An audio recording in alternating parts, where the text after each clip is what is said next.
In order to shamelessly capitalize on an international crisis, I have decided to play a very difficult game. Oh God!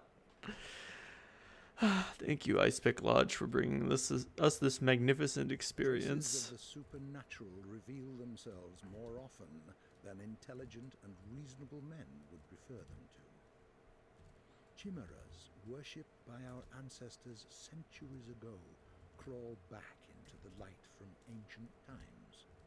The directors of our fate rain ash down on us from the grey heavens. They conceal themselves beneath us, above us, and among us, staying hidden until we muster up the resolve to meet their malevolent gaze. Having been discovered, they appear in the flesh for a mere moment, and then they expire horribly, wreaking havoc on the world that they rightfully see as their toy.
That's right! I'm playing Pathologic! Oh, God.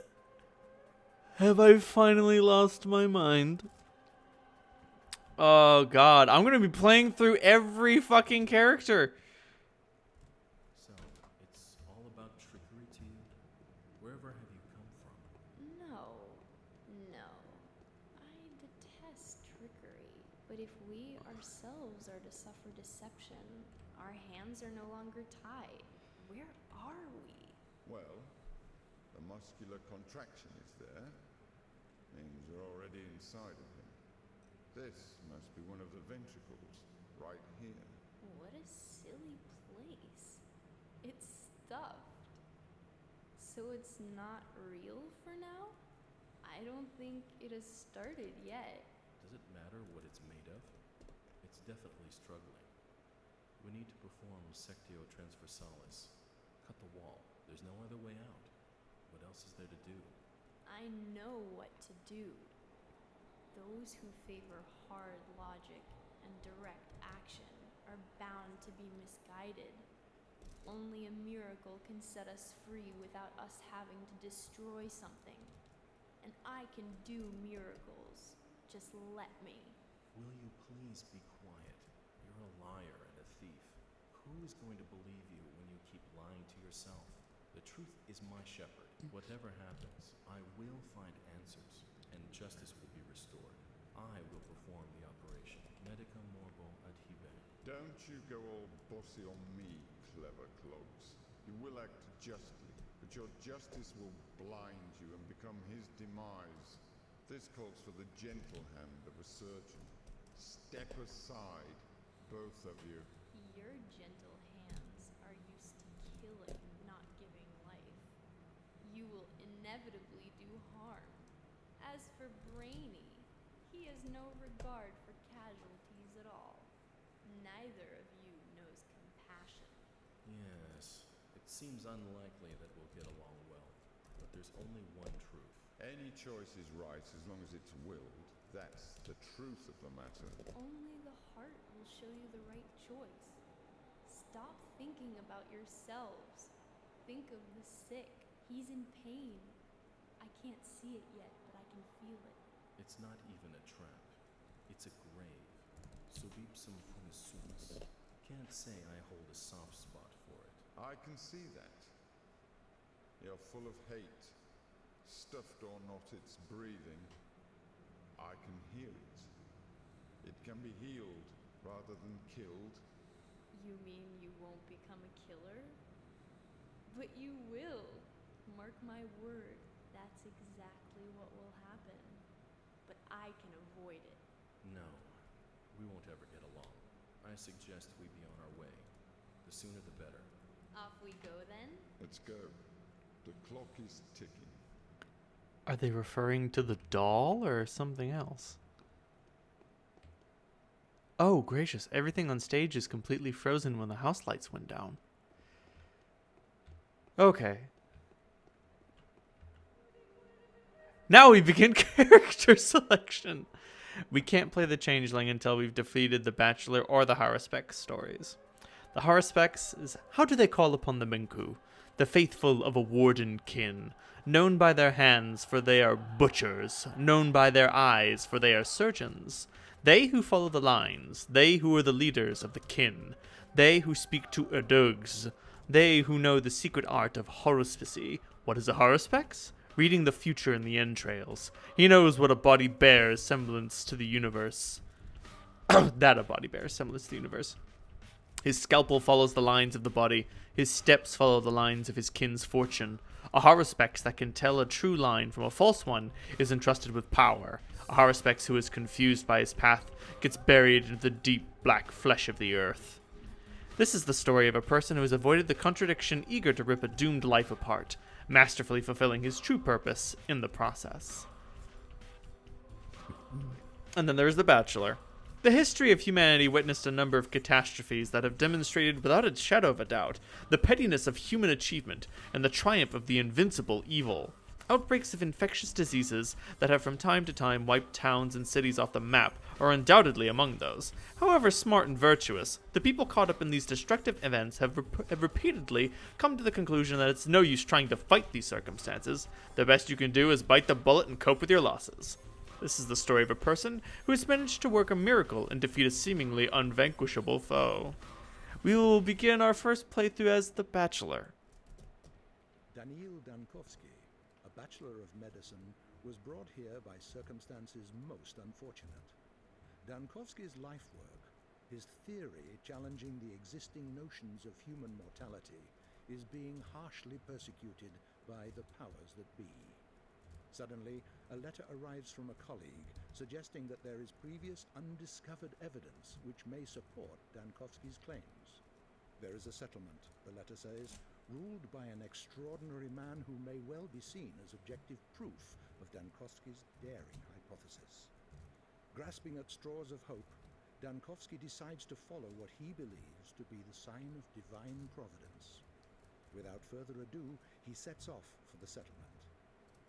Late at night, Bachelor arrives in the town.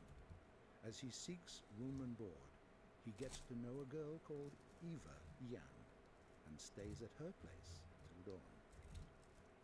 Nice work, Bachelor. Smooth talker.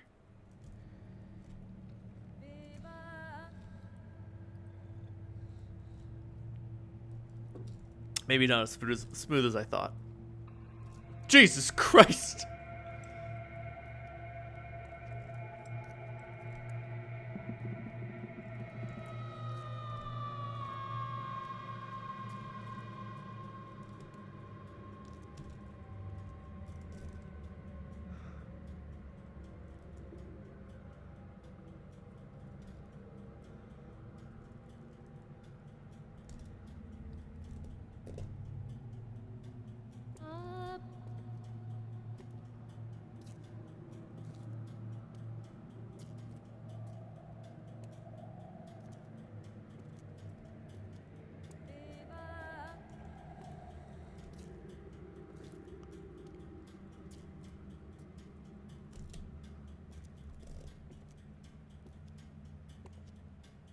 This is just me, or are those fingers really, really long?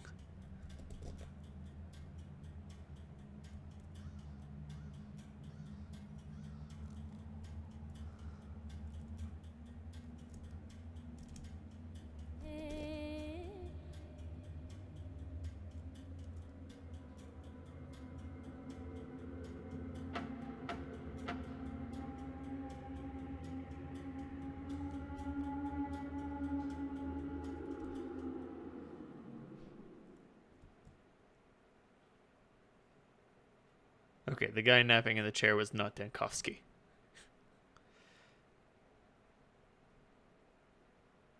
There was some resemblance. Everything okay? Ah. As of today, my mission remains obscure. The examination of Simon Kane, who is rumored to be a man of incredible longevity, may shake the very foundation of modern thanatology and challenge the existence notions of death itself. However, even if this underlying Leviathan, strange choice of phrase, proves to be more than a fairy tale, the mere confirmation of his existence won't suffice to prevent the powers that be from shutting our laboratory down. I need to figure out the most fruitful approach. Simon is a well-respected man, and if he mistakes my interest for effrontery, it would be nigh impossible to convince him to help me break new ground in the field of human vitality. Today's quest, none. Other tasks, none.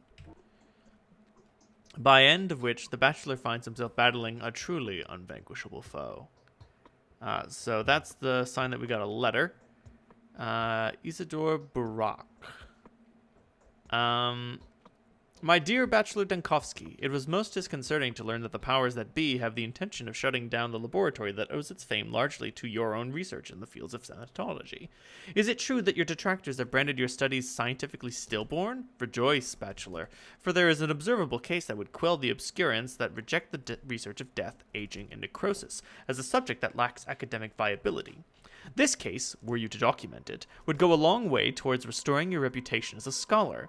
The subject in question is Simon Kane, who has ruled the town where I live for as long as I can remember. This man's longevity transcends the boundaries of what is plausible. It is phenomenal, no less, and I struggle to give an explanation of it with scientific means I have at my disposal. Make no delay. There is a sensational discovery to be made here, a breakthrough that will not only save your laboratory, but also revivify your studies and greatly increase your scientific renown. Your humble servant and faithful colleague, Isidore Barak. P.S. I spoke to Simon on your behalf, and he has kindly agreed to facilitate your effort. Daring ideas and far-fetched projects are traditionally very well respected in our neck of the woods. Oh, well, that's good. So So we are one step ahead, so to speak. Oh man, look at all this science shit. Whoops. Okay, nothing. It appears that F lights a torch. F in chat. Door. There we are. Hey. Hello, ma'am. I had a feeling you would come. Did the sounds from outside wake you up too? There was a terrible groan, and then something snapped loudly. I fell asleep so quickly I didn't even notice. It's like I fainted. What sounds are you talking about? I think there are strangers in the backyard, by the pond. They're unlikely to be planning mischief, but I have a bad feeling about this. I'm afraid to go out to them. I hope they go away soon and stop disturbing our sleep. Why do you think they aren't planning anything foul? Our population is so thin, crime is basically non-existent, especially here in the stone yard. Sometimes there are pranks, of course. Fights happen occasionally. People are young here, so they often go out at night, but we're a tight-knit community, and now I hear unfamiliar speech. That's not a good sound. I'll go and take a look, but I'm in a hurry. I must see this founding father of yours.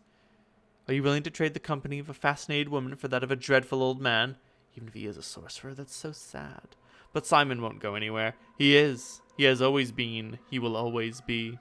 Even if the moon were to fall to the ground, please stay with me a little longer.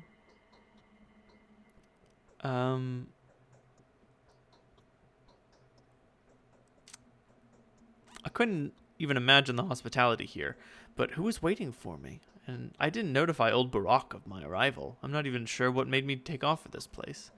Glory is the messenger riding ahead of the man, a celebrity from the capital, Bachelor Dankovsky, the founder of Thanatica, the man who challenges death. Of course we've heard about you.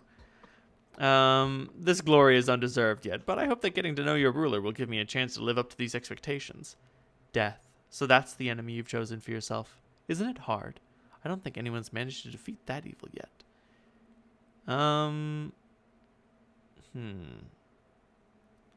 Millions of doctors defeated it on certain singular occasions, but my enemy is more fearsome. It is death itself, rather than a singular case of death.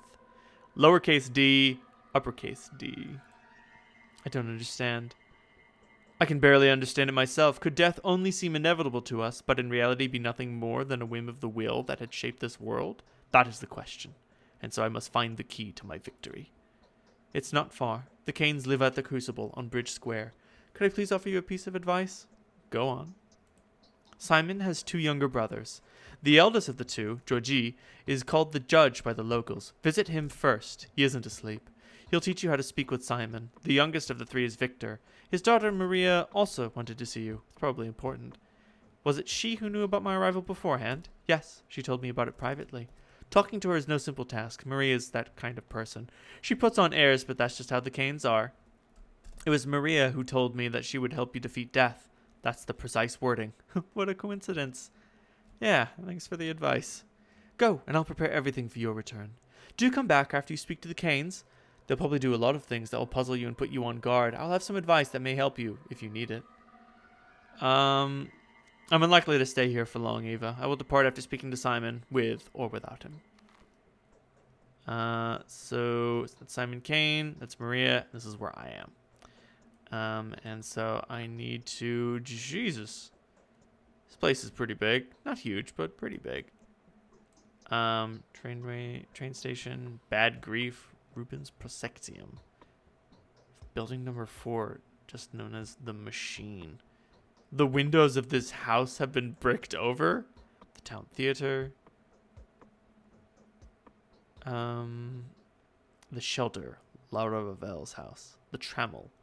The Town Hall. The Lump. Olgimski's Mansion. Home of Big Vlad and Capella. The Willows. Andrei Stamatin's Pub. The Rod. Peter Stamatin's studio. I can't see what that is. Sticky's house. Aspidy's Hospice. And Grace's Lodge. Okay. And the Cathedral. Got it. Thank you, ma'am. Does M open the map? M opens the map! Ooh.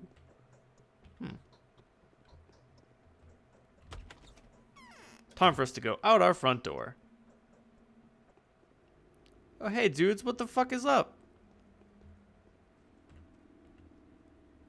This is a tragedian. Venerable Bachelor, please be so kind as to linger for a minute. This conversation won't take too much of your time, especially since time stops during dialogues, at least during the important ones, and our dialogue is extremely important. You need to know how to play after all, don't you? Play? What are you talking about, masked man? I'm neither a gambler nor an actor. A poor tragedian, if you please. A victim of circumstances, just like you. You're mistaken. I'm the director, the person in charge of the situation. I'm not a random actor. Of course you aren't. You're a living, breathing man, as if evident from your condition and statuses. You experience hunger, thirst, fatigue. You suffer from pain, wounds, and disease. You're so lifelike. You have to eat, drink, sleep, and rest, and to make mistakes.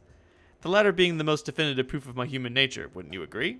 If I may, I would like to point out just how important it is to keep an eye on your condition. If you get dizzy or are unnaturally sluggish, do have it checked up upon. Vital processes tend to run faster during emergencies than in everyday life. I knew a person who died of stress but was diagnosed with starvation. It happens. I can testify to that as a doctor. Need I remind a wise man like you that of the fact that hunger is sated with food? Food can be found in shops, and shops can be found in ordinary houses that are marked with specific signs. Sleep, however, is more complicated. People only sleep in beds, and only in private residences around here. I'm sorry, but that's just how our world is. Yes, the world is so unjust.